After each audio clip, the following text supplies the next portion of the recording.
আপনি কি জানেন মুসলিম প্রধান দেশ পাকিস্তানে এখনো হিন্দু মন্দির রয়েছে? শুধু তাই নয়, পাকিস্তানে অবস্থিত একটি মন্দিরে রহস্যময় একটি কূপ আছে, যার জলপানের জন্য হিন্দুদের সাথে মুসলমানরাও এখানে আসে। এমনকি আরেকটি মন্দির রয়েছে যেটি দীর্ঘদিন বন্ধ থাকায় পাকিস্তান সরকারের সাহায্যে খোলা সম্ভব হয়েছে। বন্ধুরা, আপনারা হয়তো অনেকেই জানেন না, ভারতের পাশাপাশি পাকিস্তানেও হিন্দু মানুষ বসবাস করে। আনুমানিকভাবে কম হলেও অনেক হিন্দু মানুষ বসবাস করে। পাকিস্তানে হিন্দুদের বাস এমন এটা নতুন কোনো বিষয় নয়। হাজার বছর আগে থেকে পাকিস্তানে হিন্দুদের বসবাস। সেই হিন্দুদের কেন্দ্র করে বিভিন্ন সময়ে এখানে গড়ে উঠেছে বেশ কিছু হিন্দু মন্দির। 1947 সালে ভারত পাকিস্তান বিভাজনের পর পাকিস্তানে বসবাস করা অনেক হিন্দুই ভারতে পাড়ি জমালে তখন মন্দিরের গুরুত্ব কমতে থাকে। সেই মন্দিরগুলির মধ্যে একটি গুরুত্বপূর্ণ নাম গৌরী মন্দির। গৌরী মন্দিরকে ঘিরে শোনা যায় বেশ কিছু রহস্যময় কথা। এখন প্রশ্ন হলো, কি সেই রহস্য? চলুন বন্ধুরা, রহস্যের উদ্ঘাটন করা যাক। পাকিস্তানে অবস্থিত হিন্দু ধর্মাবলম্বীদের তৃতীয় বৃহত্তম মন্দির হলো গৌরী মন্দির। পাকিস্তানের পাথর করে এর অবস্থান, আর এটিকে ঘিরে রয়েছে বেশ কিছু রহস্য। কথিত আছে এই কূপের অদ্ভুত কিছু রহস্য আছে, কিন্তু স্থানীয় বাসিন্দাদের মত অনুযায়ী এই কূপ কখনো শুকায় না, সব সময় এর মধ্যে জল ভর্তি থাকে। এমনকি জলও নাকি একেবারে স্বচ্ছ, দেখলে মনে হয় অদৃশ্য কেউ আছে, পরিষ্কার করছে এই কূপের প্রতিটি কোণ এবং প্রতিটি ফোঁটা জল। এমনকি পুণ্য লাভের আশায় হিন্দু মুসলমানরা এই কূপের জল পান করেন। এর পাশের গ্রামকে বলা হয় গৌরীগ্রাম। তবে এই এলাকায় বসবাসকারী অনেক মানুষরা বলে থাকেন এই গৌরী মন্দির আসলে জৈন ধর্মের মন্দির, কিন্তু আজও এখানে বেশিরভাগ হিন্দু দেবী দেবতারা রয়েছে। এই মন্দিরের স্থাপত্য ও শৈলী মাউন্ট আবু মন্দিরের কাছে।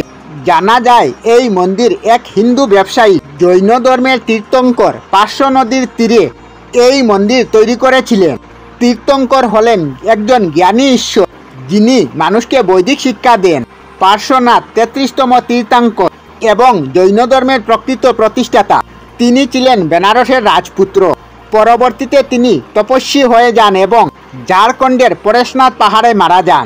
বন্ধুরা, আগাগোড়া রহস্যে মুড়া এই মন্দিরকে নিয়ে মানুষের কোনো কৌতূহলের শেষ নেই।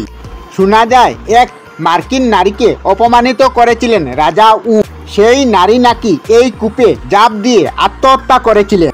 সেই গ্রামে বসবাসকারী অনেকের ধারণা বারবি নামের সেই নারী আজও এখানে থাকে, যদিও তাকে কেউ দেখছে বলে এখনো জানা যায়নি। মা গৌরীর আশীর্বাদে এই কূপে সর্বদা জলে পরিপূর্ণ থাকে বলে অনেকের বিশ্বাস। তবে তাদের এইসব বাণীকে ভুল বলে উড়িয়ে দেয় গৌরীগ্রামের শিক্ষিত সমাজ। হিন্দুদের পাকিস্তানে আরেকটি বিখ্যাত মন্দির মনসেরার মন্দির। এটি অন্যতম প্রাচীন শিব মন্দির, যা এখনো 3000 বছর পুরানো ঐতিহ্য বহন করছে। পাকিস্তানের মনসর জেলায় এর অবস্থান। বার্ষিক শিবরাত্রি অনুষ্ঠানে সমগ্র পাকিস্তান ও পার্শ্ববর্তী হিন্দু প্রধান দেশগুলি থেকে বহু মানুষ এখানে আসেন পুণ্য লাভের আশা। এখানে অবস্থিত শিবলিঙ্গটি 2000 বছর পুরানো, তাই এখানে আসা হিন্দু ধর্মাবলম্বী লোকেদের কাছে ঐতিহাসিকভাবে আরও গুরুত্বপূর্ণ। প্রত্নতাত্ত্বিক গবেষণা অনুযায়ী বর্তমানে মন্দিরটি যেখানে অবস্থিত সেখানে প্রাচীনকালে আরও বহু মন্দির ছিল, যা সময়ের স্রোতে হারিয়ে গিয়েছে। 1830 সালে জম্মুর রাজা তার ভগবত ভক্তির পরিচয় দিয়ে মন্দিরটি পুনরায় স্থাপন করেন। 1847-48 সাল নাগাদ কিছু মানুষ মন্দিরটি বলপূর্বক দখল করে নিয়েছিল। 1948 থেকে 2008 সাল পর্যন্ত মন্দিরটি বন্ধ ও পরিত্যক্ত ছিল। পরবর্তীতে পাকিস্তানের হিন্দুরা মন্দিরটি খোলার অনুমতি জানালে পাকিস্তান সরকারের অনুমতিক্রমে এটি আংশিকভাবে খোলা হয়। উল্লেখ্য, পাকিস্তানে প্রায় 25 লক্ষের মতো হিন্দু ধর্মের মানুষ বসবাস করে। আমরা আমাদের চ্যানেলে সব ধরনের ভিডিও আপলোড করি, যেমন ব্লগ, নিউজ, কুকিং ভিডিও, ধার্মিক আলোচনা ইত্যাদি। যদি আপনারা এই ধরনের ভিডিও দেখতে পছন্দ করেন তাহলে এই চ্যানেলটি নিশ্চয়ই সাবস্ক্রাইব করবেন। আমি আপনাদের সাথে বিদায়ক না, আজকের মতো বিদায় নিলাম। আর ভিডিওটি ভালো লাগে লাইক, শেয়ার ও কমেন্ট করবেন।